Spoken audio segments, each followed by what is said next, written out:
The right to offend is not some pesky little part of freedom of speech that we have to put up with. It is the heart and soul and lungs of freedom of speech. It is the coursing lifeblood of human progress. It is the instigator of liberty and modernity and science and understanding. What a laughing stock today's student leaders are, that they can so casually dismiss the right to be offensive without realizing that their lovely, enlightened lives are the gift of individuals who gave offense. Offensiveness is not just something we have to begrudgingly accept. Offensiveness is the motor of human progress. Now broadcasting from the Right to Offend Media Studios in sunny South Florida, bringing you the latest in politics, current events, art, and pop culture. This is the Whitfield Report Live with Sam Whitfield. But giving offense is good. In fact, it's essential.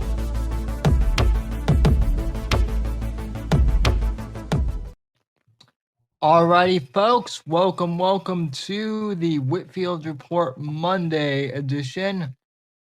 I'm your host, Sam Whitfield, recording here live at Right to Offend Media Studios in South Florida for this impromptu Monday edition of the show. Welcome aboard. Hope everyone is doing well. So there's no guest for today's show. I am working on getting more guests, but as it happens sometimes, people's schedules get mixed around, and different time zones are hard to coordinate and all that sometimes. But I am working on getting more guests, so rest assured, we will be having more in the future. It's just always a matter of coordinating schedules. But at any rate, it actually kind of works out, ladies and gentlemen, that today's show is mostly just going to be a casual Monday chat stream, because there is some rather important news that I should share with you. Some rather big news that happened over the weekend that many of you saw, and many of you have probably also seen my comments on it. But suffice it to say, Amazon has officially now, taken creative control of the 007 franchise. And so that is the big news that, came out over the weekend, and people wanted to know my thoughts. So there's a lot to unpack with all of that, and I'm gonna try and do as best as I can, with that. There's not a lot of information to go on, obviously, just kind of some background for those of you who might not fully be aware. So, the James Bond films for the past 60 years have been produced by Eon Productions, Everything or Nothing, which is owned by the Broccoli family. Yes, I kid you not, that's the name of the dynasty that has produced the James Bond films for the last 60 years, which is actually quite extraordinary if you think about it. That one studio, and really, by today's standards, Eon Productions or Everything or Nothing Productions would be considered an indie studio, I guess. So they produced and directed all the 007 films, and then MGM Films, Metro Goldwyn Mayer, has been the distributor of the James Bond films for all these years.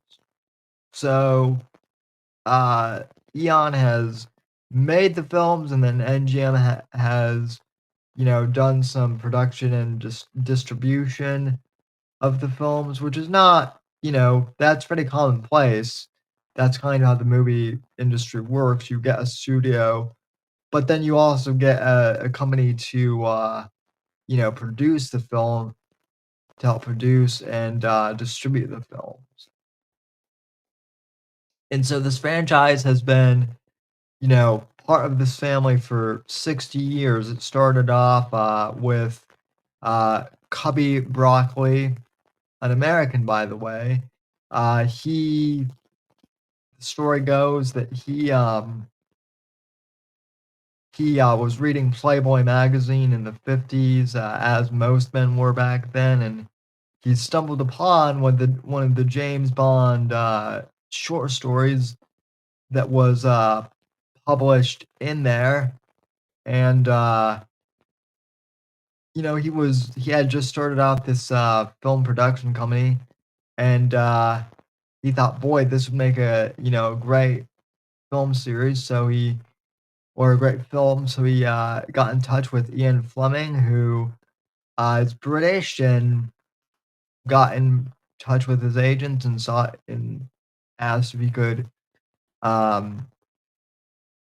see about acquiring the film rights, and Fleming agreed, and then they chose which book to produce, and the first one was Dr. No, and the rest was history. And I'm kind of oversimplifying the history of, you know, uh, the production of James Bond. There's a lot more to it. There's actually a close to like a 2.5, 3 hour documentary called Everything or Nothing, which is about the history of James Bond and the James Bond film franchise. I know you can definitely find on Amazon, but I think you can also find on YouTube still, maybe. But very much worth the time to go and watch that. But suffice it to say, MGM has been producing the Bond films for years and years and years, and has been distributing the Bond films. And I want to say 5 years ago, Amazon purchased MGM Studios. And, that's a big deal because MGM Studios is a major films distributor. And of course, with Amazon buying them out, they now have basically, access to the catalog, for putting the movies on Amazon Prime Video, um, for streaming and whatnot. And so that was a big deal a couple of years ago. And they had the rights to basically the streaming catalog for all the Bond films, which is a big deal. But for a long time, the Broccoli's, they wanted to retain the production rights of actually making the Bond films. They always felt it was a family company, and it is. And so the story goes, from what I've heard, they did their best to keep the 007 franchise in the family, and, make sure that they were going to be the ones who were actually making the films for years and, for years to come, if they could. Now, there's a lot of speculation, there's been a lot of behind the scenes, gossip and articles as to, there was this big back and forth fight between the Amazon executives and the Broccoli family, for creative control of 007. A lot of speculation behind what happened, but we don't actually know really what that entailed. It's really all he said, she said type stuff. And just a lot of internet gossip in general. One thing that does seem consistent, which does kind of concern me a bit, is that supposedly there were some executives out there who, I guess 5 years ago or so, they wanted to take 007 in more of a woke direction, and supposedly an actual quote from Barbara Broccoli's mouth is "fuck no, that's never going to happen." Again, we don't actually know for sure that happened or exactly what the nature of the behind the scenes meetings were. This is all speculation, but it was pretty consistent speculation nonetheless. And so, for the last, you know, for really the last 4 years or so, ever since the last Daniel Craig film, No Time to Die, came out, James Bond fans, myself included, have been very, um, I don't want to say worried, although that's really the only appropriate word, but let's just say maybe a better word is we've been concerned about the future of 007. And we've been concerned particularly about it going to Amazon. And this is something I want to touch on here real quick. So kind of shifting gears, the news broke that Amazon had officially acquired the production rights for 007 over the weekend. And I want to just go. This actually came from Jeff Bezos's Twitter feed directly. So I just want to go ahead and share the screen with you and show everyone really what is what's been going on, what the announcement was, because this was how a lot of people, myself included, found out about Amazon taking over James Bond creatively this past weekend. So Jeff Bezos tweets, who would you pick as the next James Bond?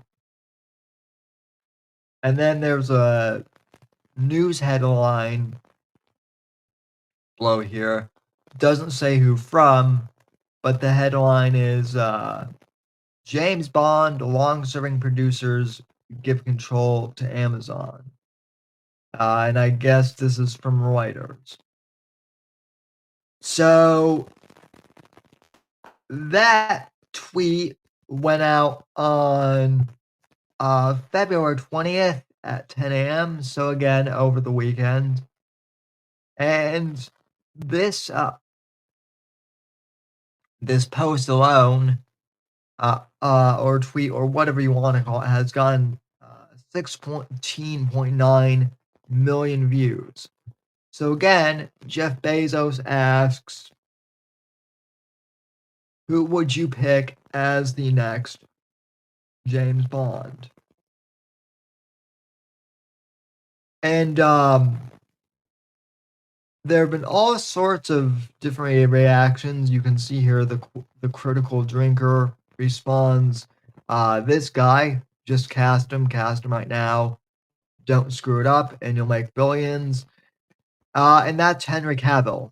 And then you can see several other, people are all saying Henry Cavill, Henry Cavill, Henry Cavill again.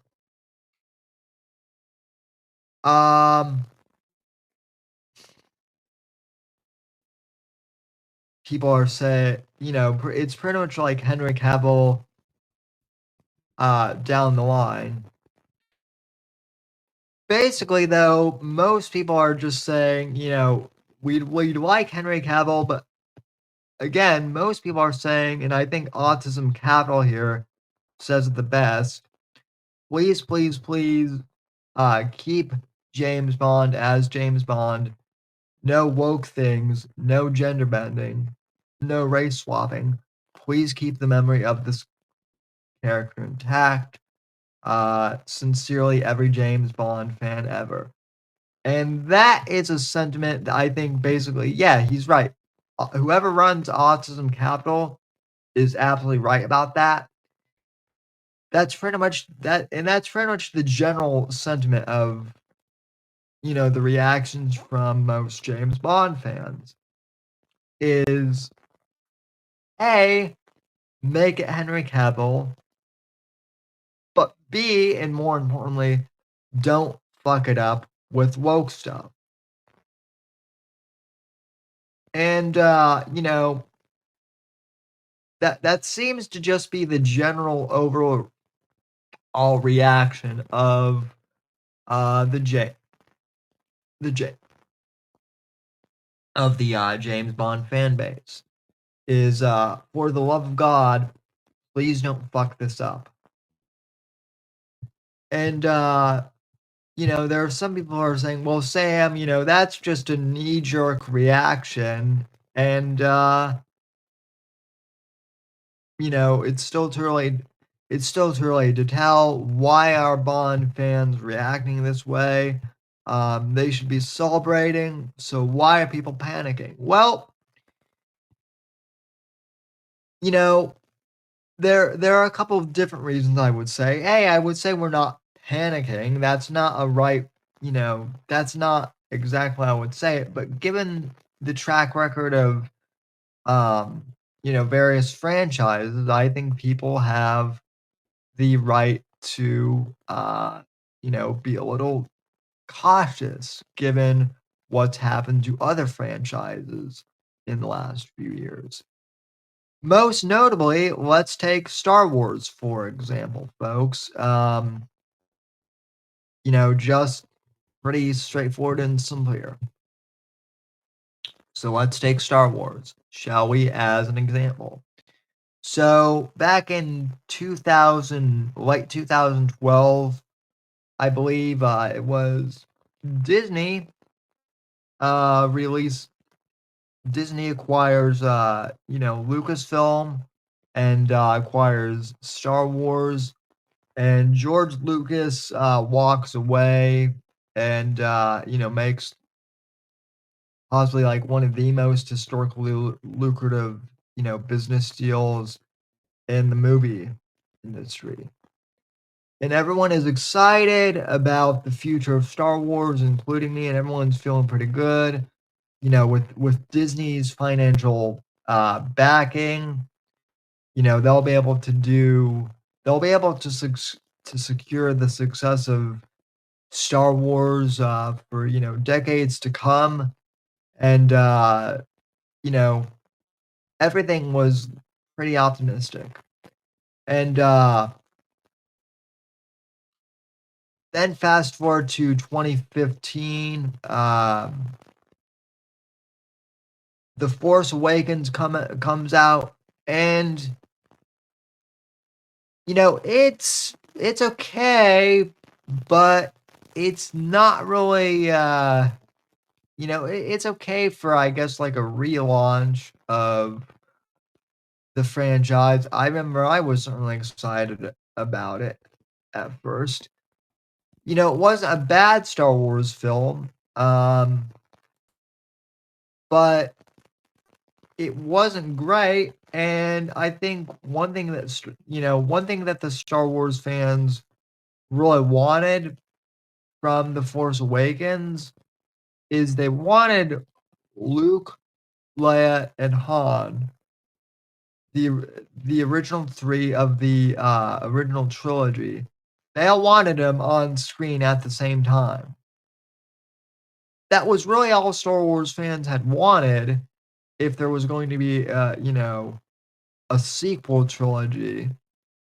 That was all we had wanted for, years at that point, was a reunion between Han, Luke, and Leia on screen. Just like we had gotten with the expanded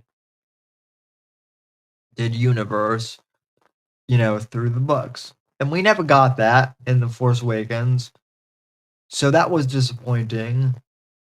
And then we got The Last Jedi, which I don't think I need to go, too, into too much detail what happened with The Last Jedi. But basically, that was when, wokeness, it had already been creeping into Hollywood, but it really reared its ugly head with The Last Jedi. They made Luke Skywalker, a grumpy old man, which in hindsight now kind of seems like it might have actually been appropriate, considering that that's actually what Mark Hamill has become. So I guess it is kind of fitting and appropriate in that way. But suffice it to say,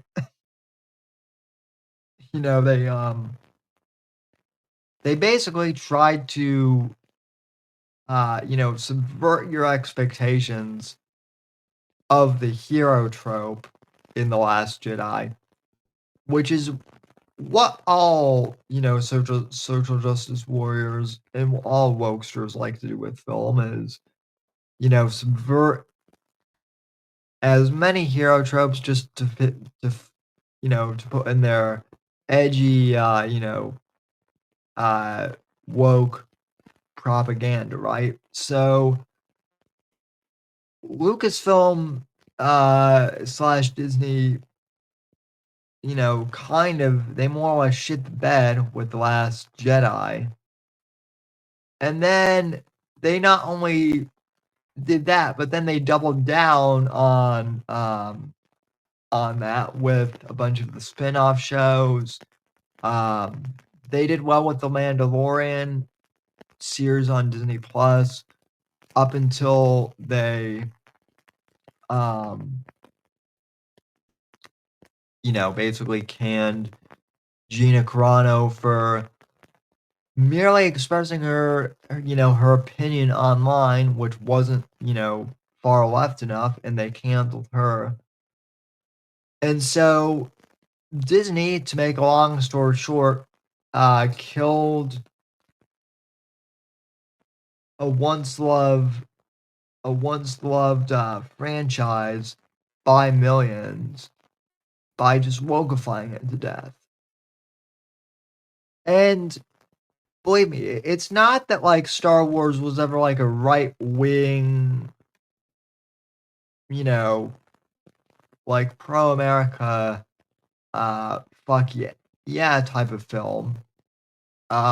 George Lucas is, he's very much an avowed liberal himself, and so Star Wars by no means is your red.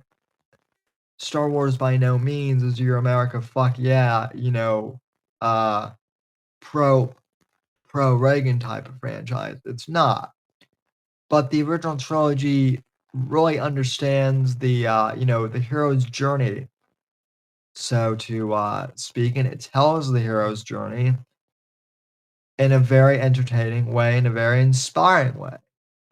And the wokesters at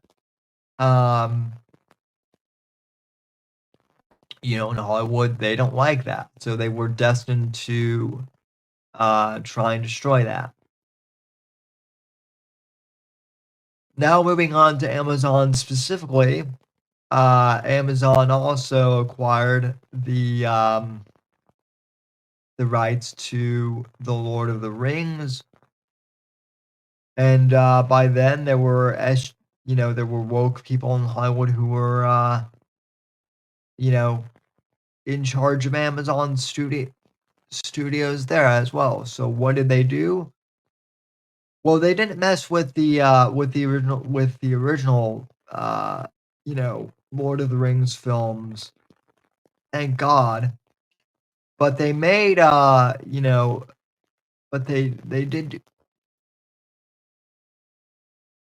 do a television show on Amazon Prime Video called The Rings of Power, which I never saw, but supposedly it was like it's like one of the most expensive TV shows ever made.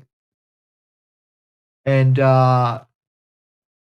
basically they wokeified the Lord of the Rings, if you can believe that. They basically, they tried to make it so that Gandalf was somehow like evil, and Sauron, he was only he only turned evil because Gandalf did something to him, or something crazy like that. And they had, like, it turns out that that the rings of power were made from like 4 or 5 trans black elf men slash women, or whatever you want to call it. And they basically stuffed every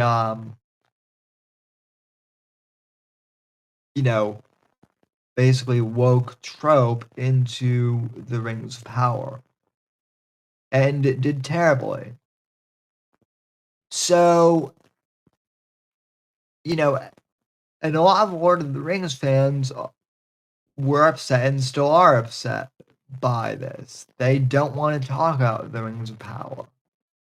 I've actually asked a couple of them, like, hey, can you, what's so bad about the Rings of Power? And they basically told me everything. Everything about it is horrible.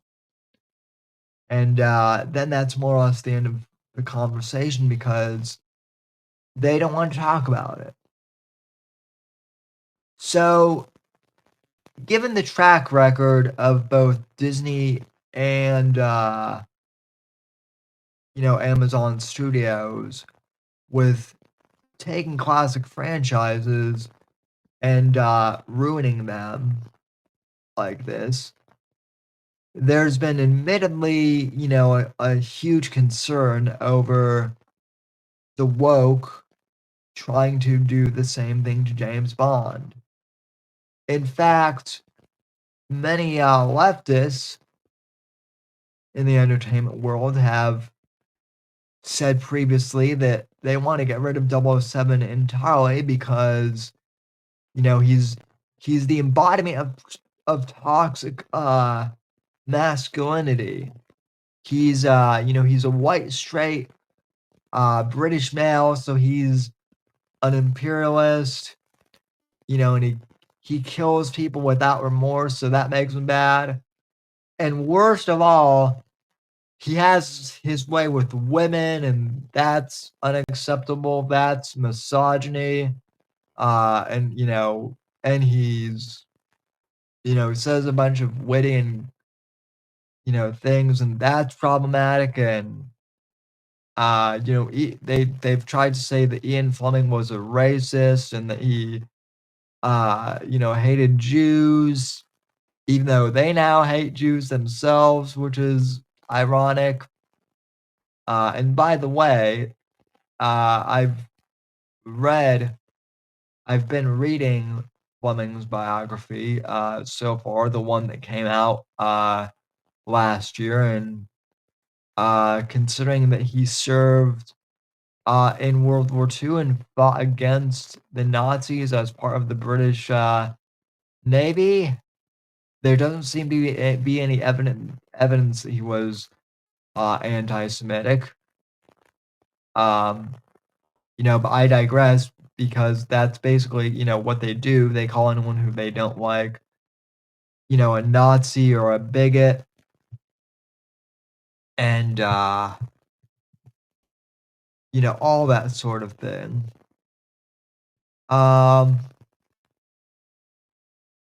So, but the wokesters have been trying to go after 007 for a long time, folks. They have. And so the concern is that with Amazon's track record with Lord of the Rings, with them specifically, and with Hollywood's track record of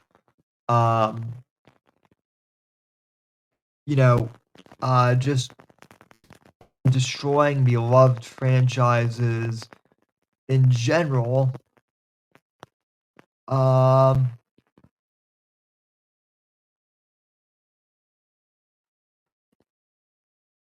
There's reason to be concerned, ladies and gentlemen.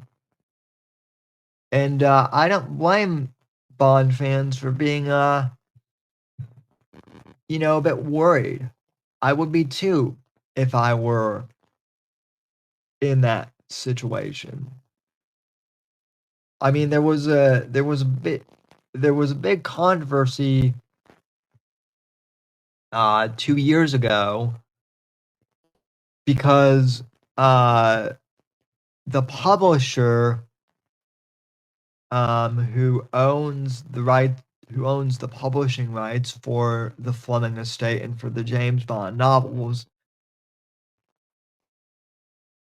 they recently decided to alter the Ian Fleming 007 novels and change some of the language, quote unquote, to fit modern sensibilities. And in my mind, that is akin to basically the same thing as censorship. It's altering it's altering an already established work, essentially. It's changing the original author's intention, and in some ways could be altering the story, to fit quote unquote modern perceptions. Now, of course, folks, am I saying that every single one of 007's themes or tropes is appropriate for modern audiences today? Maybe not necessarily. Maybe it's not, it might not be appropriate to, to backhand, a woman, even a female villain, if they're getting out of hand. For instance.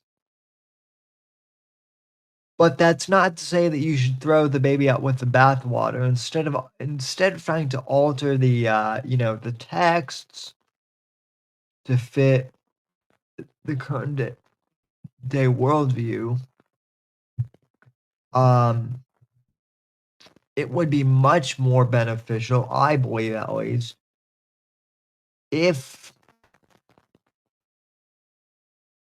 there were a disclaimer from the publisher saying, hey, these books were written in the 1950s, post World War II.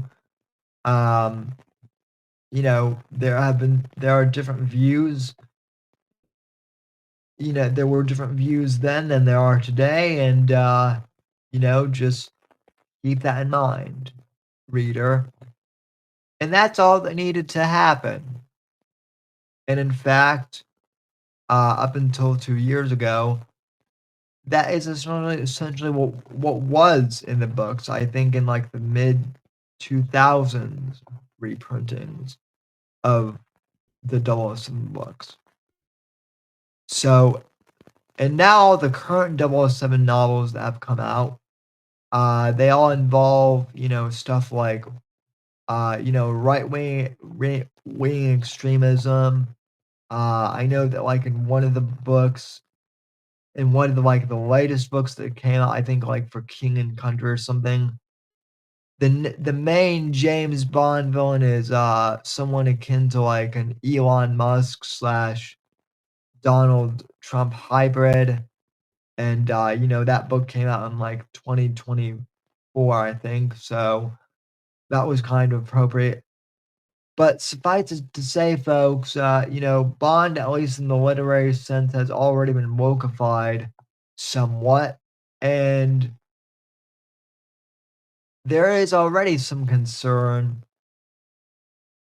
about, Bond being wokeified in the future. And I don't think that is necessarily an invalid fear, um, for one. So, I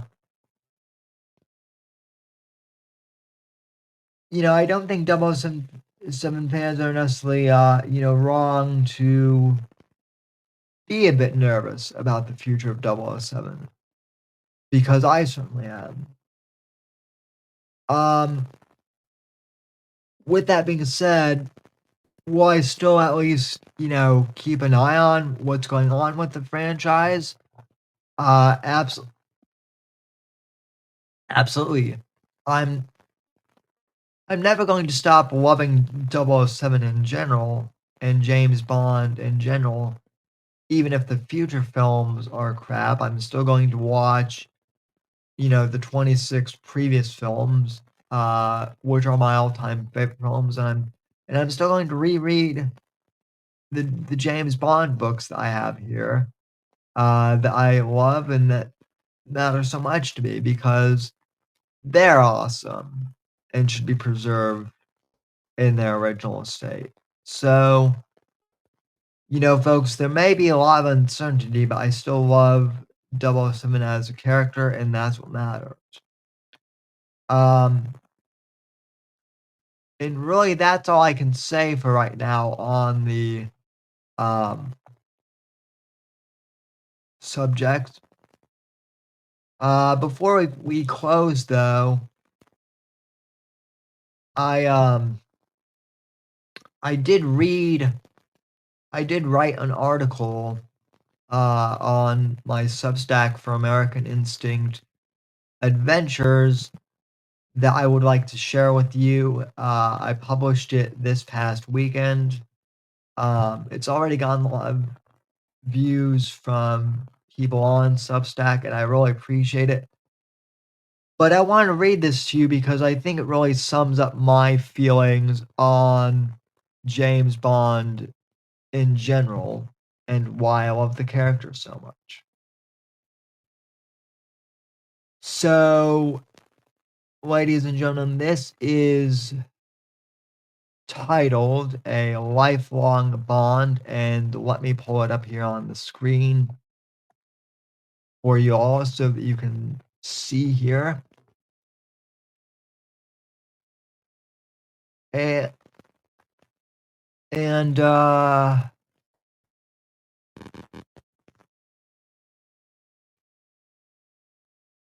let's see here.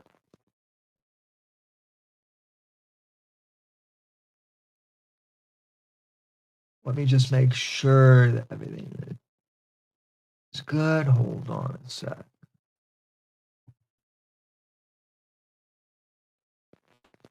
Okay, we're good. Let me just put this up on screen.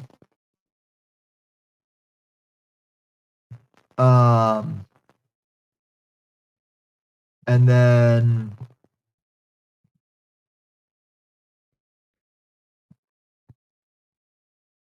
okay. Okay, so here we are, folks, and like I said, this is my article from the American Instinct Adventures group Substack, which is my that's my Substack for my publication of the same name, American Instinct Adventures. And so I published this over the weekend, and this is titled A Lifelong Bond: How 007 Shaped My Life and Passions. And I posted this on Twitter, folks, but that's an AI image I made of Pierce Brosnan and Sean Connery, who are my two favorite, Bonds to play the role. So anyway, starting off here. For as long as I can remember, James Bond has been a part of my life. The suave British spy with his impeccable style, thrilling adventures, and undeniable charm captured me from the moment I first encountered him. Bond isn't just a character to me, he's a cultural phenomenon that has influenced generations, including my own. His impact on me goes beyond mere entertainment. It has shaped my fashion sense, my love for luxury cars like the Aston Martin, and even my taste in women. More than that, Bond inspired me to start writing stories as a child, fueling my imagination with tales of espionage and intrigue, a passion that eventually led to my modern pulp novel series, Shadows of Deception, and its protagonist, John Ryder. As my favorite fictional character, Bond holds a special place in my heart, and I owe a debt of gratitude to the creators and actors who brought him to life. With the franchise now in new hands, I reflect on what Bond means to me and why his legacy must be preserved. Continuing on, discovering James Bond. My journey with James Bond began earlier than most might expect, when I was just 7 years old. Let me start over again. My journey with James Bond began earlier than most might expect. When I was just 7 years old, hunched over a Nintendo 64 controller, immersed in the pixelated chaos of GoldenEye 007. Good times, folks.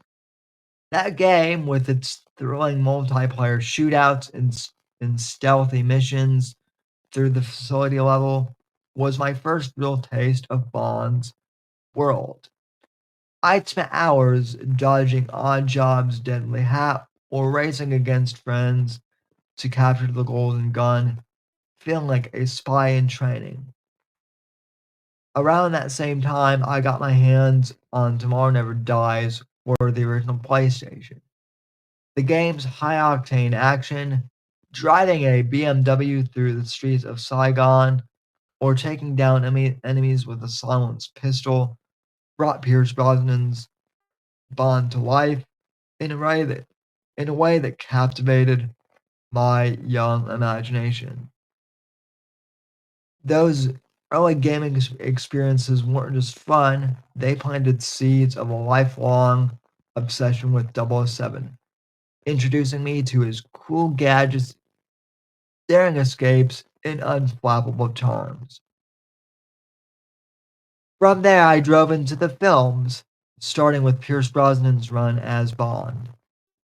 I'd watch GoldenEye, Tomorrow Never Dies, and The World Is Not Enough on repeat, mesmerized by Bond's suave demeanor and the explosive action that defined his era. His Bond was the perfect entry point, modern, witty, and effortlessly cool, perfectly aligned with the games I loved. But my perspective shifted when I turned 12 and discovered Sean Connery's Bond. I remember popping Dr. No into the VHS player and being struck by Connery's commanding presence, his rugged charisma, dry wit, and physicality were magnetic. I binged watched his classics from Dr. No, Goldfinger, Thunderball, and found myself fascinated by this earlier, grittier version of Bond. There was something timeless about Connery's portrayal, a raw edge, a raw edge that Brosnan's polish didn't quite capture. As an adult, Connery has solidified his place as my favorite Bond, the gold standard of 007's essence, blending sophistication with the steely resolve that I've come to admire more with each passing year. The following year, at 13, I took the next step into my Bond journey by picking up Ian Fleming's novels. I started with Casino Royale, borrowed from a local library, and was immediately hooked. Fleming's vivid prose brought Bond to life in a way the films and games couldn't. His worlds of casinos, shadowy villains, and high-stake missions leapt off the page. The novels revealed a deeper, more complex Bond, one who wrestled with his own morality and the toll of his profession beneath the polished exterior. I devoured every book I could find, from Live and Let Die to You Only Live Twice, each one fueling my imagination and deepening my connection to the character. Reading about Bond's internal struggles and triumphs added a layer of humanity that made him more than just a hero. He became a flawed, compelling figure I could relate to. Those early encounters, through games, films, and novels, ignited a passion for Bond that continues to shape my life, influencing everything from my creative pursuits to my personal style. And by the way, folks, I forgot to write in the article that when I was 13 too, I had also seen Casino Royale in theaters. That was Daniel Craig's first film, and people have brought up, that people were skeptical of Daniel Craig as Bond when he first came out. And while that's true, I feel that this situation with Amazon is a bit different than simply just a new actor playing Bond. So anyway, continuing on to influence on personal style. James Bond influence on my life is perhaps most visible in my personal style.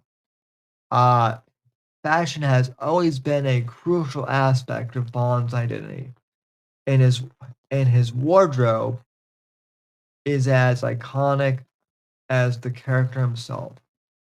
From Connery's perfectly tailored suits in Goldfinger to Brosnan's sleek ensemble in GoldenEye, Bond exudes sophistication. Inspired by his style, I began to pay more attention to my own clothing choices. I remember saving up for months to buy my first bespoke suit, hoping to capture even a fraction of Bond's effortless elegance. Connery's rugged polish became my benchmark. It wasn't just about looking good, it was about feeling confident, in control, and ready for anything. Just like 007. Later on, I started paying attention to details. Crisp white shirts, polished leather shoes, and even the occasional pocket square. Bond taught me that style isn't just about the appearances, it's about projecting an image of confidence and self-assurance. Beyond fashion, Bond's love for the Aston Martin sparked my passion for luxury cars. The Aston Martin DB5, immortalized by Connor and Goldfinger, with its sleek lines and array of gadgets, is the ultimate spy vehicle. While I've yet to own one, I've always admired their design and performance. There's something about the combination of power and refinement that resonates with me, much like Bond himself or John Ryder, who often finds himself behind the wheel of high-performance vehicles in shadows of deception. I remember visiting a car show and seeing a DB5 in person for the first time. The silver paint gleaming under the lights, the roar of the engine as it started up, it was a moment of pure awe, and it reinforced my dream one day of driving a car that embodies the spirit of Bond, a dream rooted in those early N64 and PlayStation days. When it comes to relationships, Bond interactions with women have also left their mark. The Bond girls, whether it's Ursula Andress emerging from the sea in Doctor No, or Michelle Yeoh's fierce Waylon in Tomorrow Never Dies. These women are not just beautiful, they're intelligent, resourceful, and often integral to the plot. They've shaped my appreciation for women who are both strong and alluring. It's not about emulating Bond's romantic conquest, but valuing the qualities of confidence, independence, and intelligence that these characters embody. Qualities I've imbued in the female characters who cross paths with John Ryder. I found myself drawn to partners who are witty, self-assured, and capable, echoing the best of the Bond girls I first encountered through Brosnan's films and later explored in Fleming's novels. Inspiration for writing. As a child, those hours spent playing GoldenEye 007 and Tomorrow Never Dies sparked my imagination. And by 13, reading Fleming's novels turned that spark into a blaze. Inspired by Bond's adventures, I began writing my own spy stories, crafting tales of secret agents, daring missions, and exotic locales. My notebooks were filled with hot heroes who, like Bond, were suave, resourceful, and always one step ahead of the villains. I created a character named Jonathan Still, a dashing spy with a penchant for fast cars and clever gadgets, carefully modeled after Connery's 007. And by the way, folks, just as an off note here, I had to get rid of the Jonathan Still character. I had to call him off when I was 16 or so. Because as I would later find out, there is in fact a Jonathan Still, and he's not a secret agent at all. But he's an agent of another type. You could say he's an agent of Goldmember. To put it somewhat more bluntly.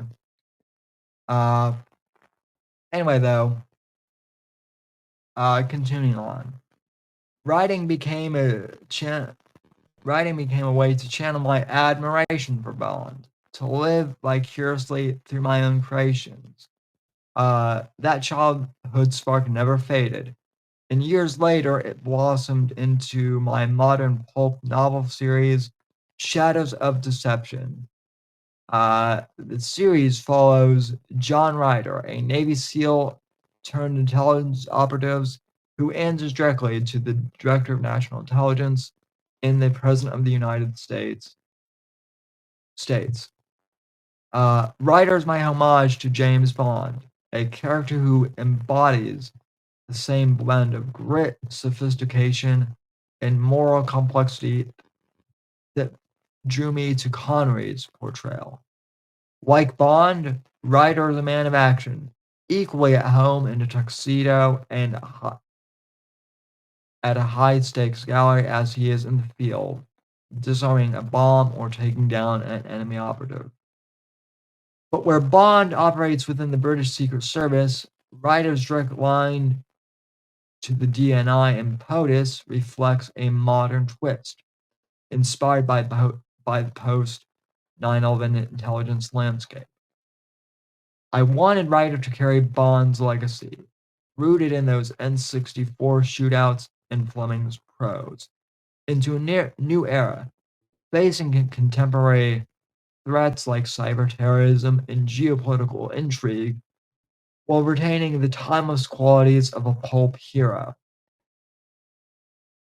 Bond's influence is evident in every aspect of Shadows of Deception. The series' fast-paced plots, exotic settings, and sharp dialogue owe a debt to Fleming's storytelling. Ryder's gadgets, like a wristwatch with a built-in EMP device or a knife concealed in a belt buckle, echo Bond's Q branch innovations from the films and games, while his moral struggles mirror the complexity I discovered in the novels. Uh, writing Ryder, try and say that 10 times fast, folks. Writing Ryder has been a way to pay tribute to Bond while exploring my own voice as an author. Even today, when I plot a new Shadows novel, I feel that connection to the kid who dreamed of being a spy, joystick in hand or book in lap. And I'm grateful for the inspiration Bond provided.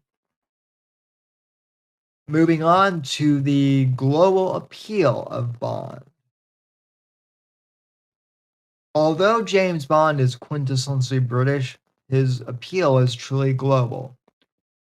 As someone who isn't British, I've always felt this strong connection to Bond, from the virtual streets of GoldenEye to the pages of Casino Royale. His values, courage, loyalty, and sophistication are universal, and his missions take him worldwide. A universality I've aimed to capture in Shadows of Deception. The franchise's ability to blend British charm with global adventures has made a cultural touchstone across continents. Lessons I've learned watching Connery in Thunderballs, Bahamas, or Brosnan in The World Is Not Enough, Diablo. Bond's adaptability, a trait I've installed in John Ryder, makes him relatable everywhere.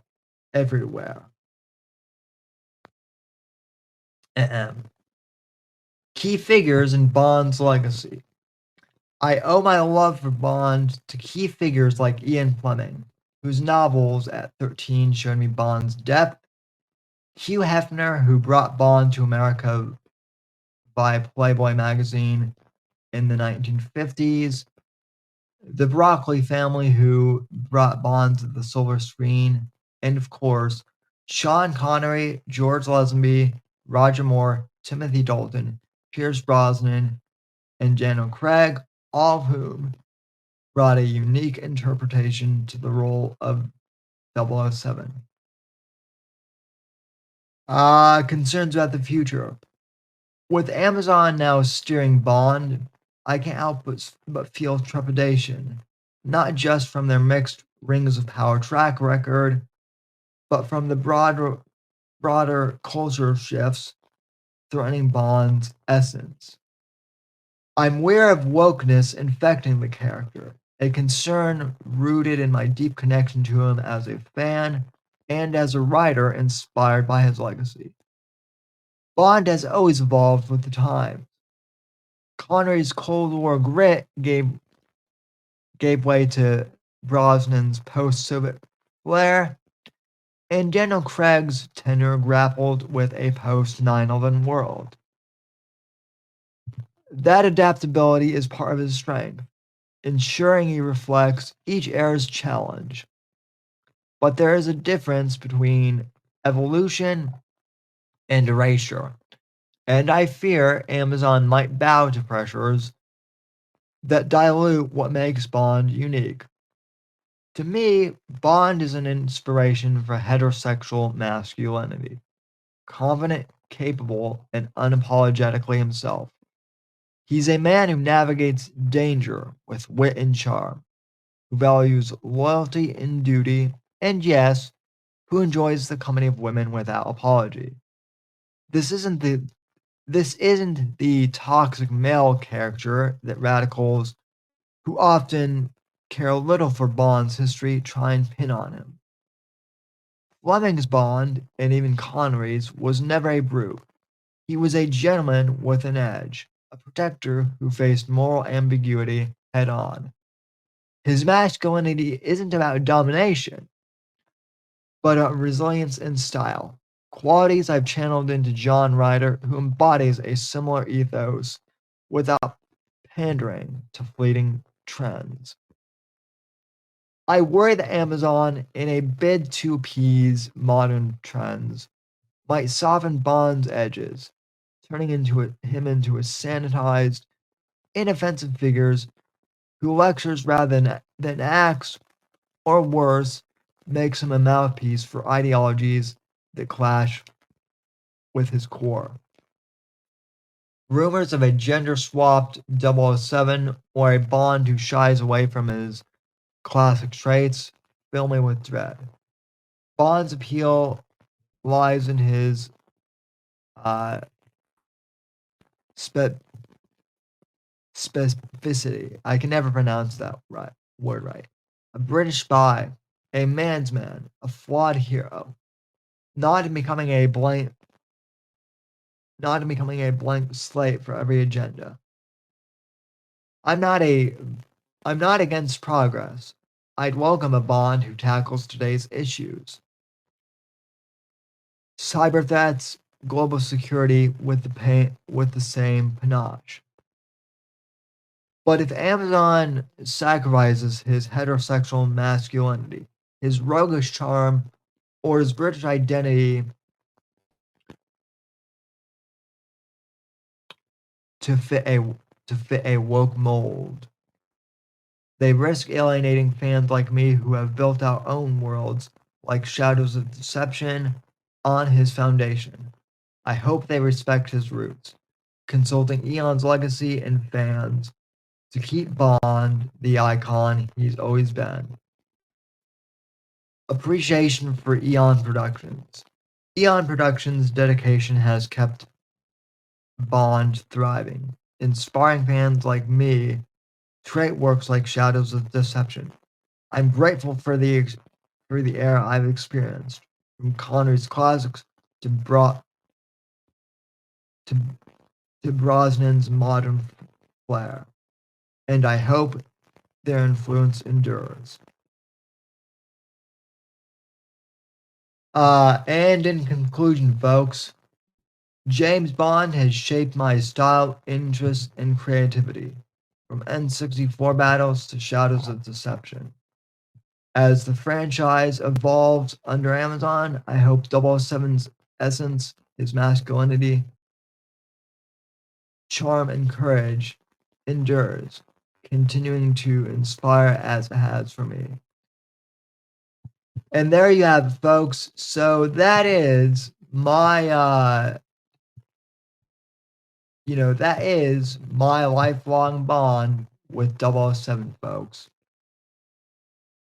And as I said, folks, I'm a lifelong fan of 007. The character means the world to me. And yeah, I there's really not much else I can say, folks. I really do hope that Amazon honors the legacy of the character, folks.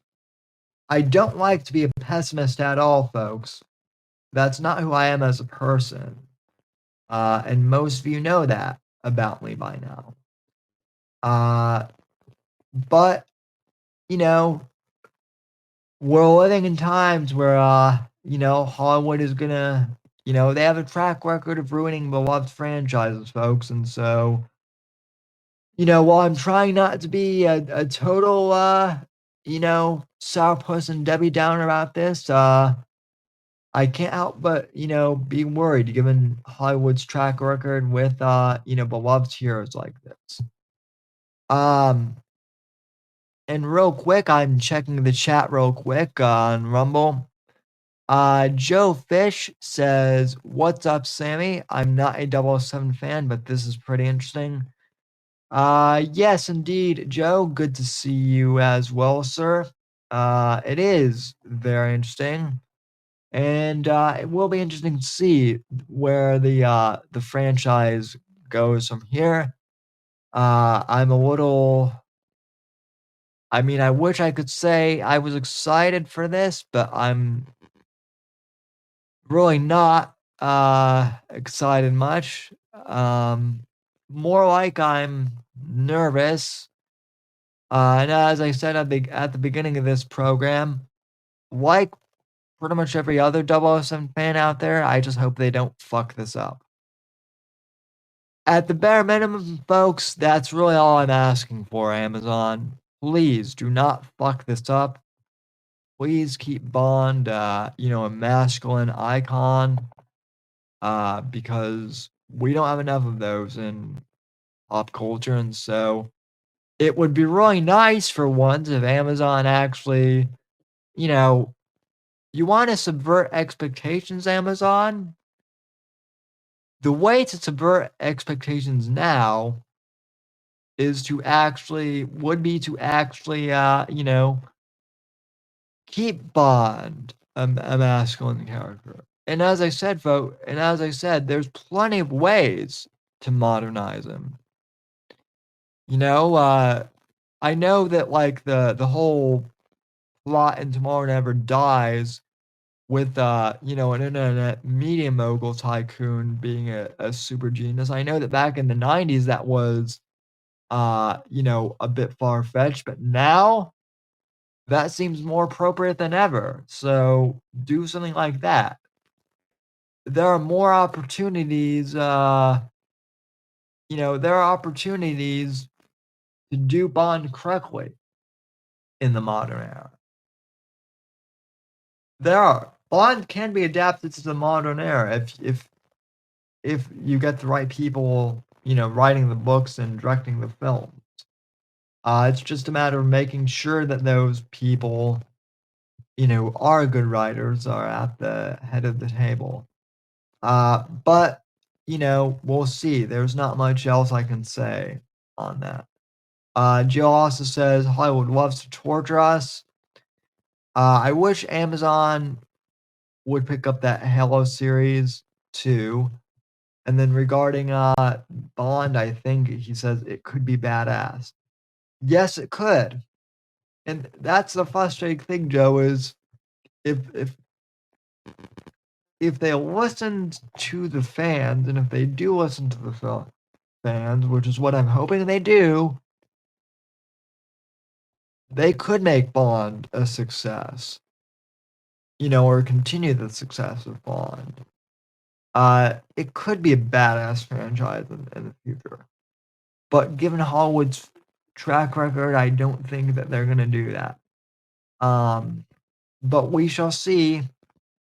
As as a popular author saying goes, more will be revealed in the future. And that's pretty much all we can say at this point. So anyway, folks, I'm sure I'll have more Bond news in the future, but that was just my initial take on all of this. I hope everyone enjoyed this little impromptu live episode.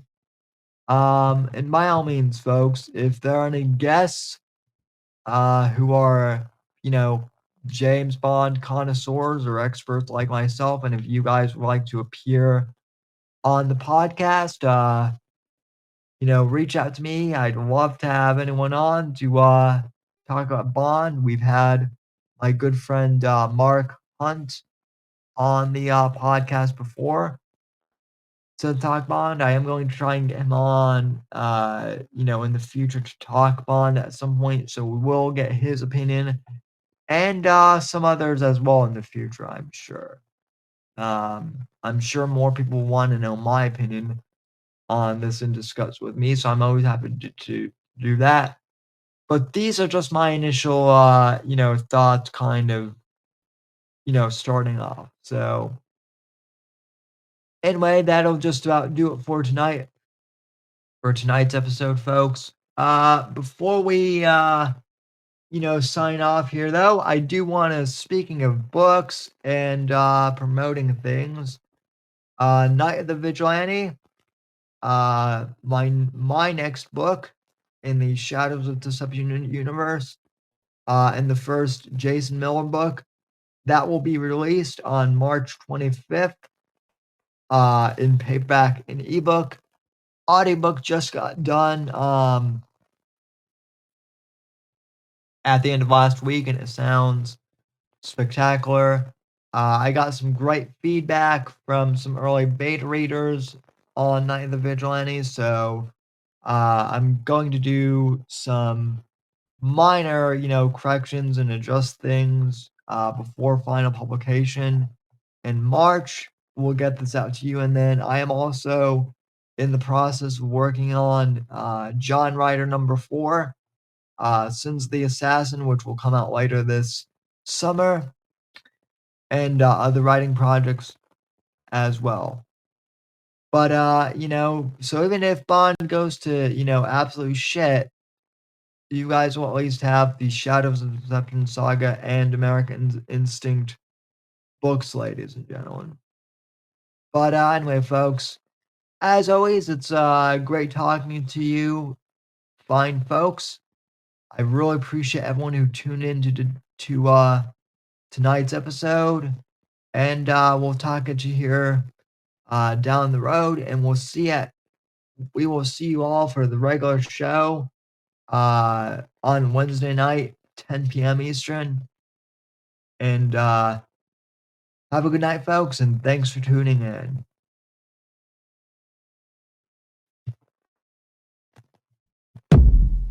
The right to offend is not some pesky little part of freedom of speech that we have to put up with. It is the heart and soul and lungs of freedom of speech. It is the coursing lifeblood of human progress.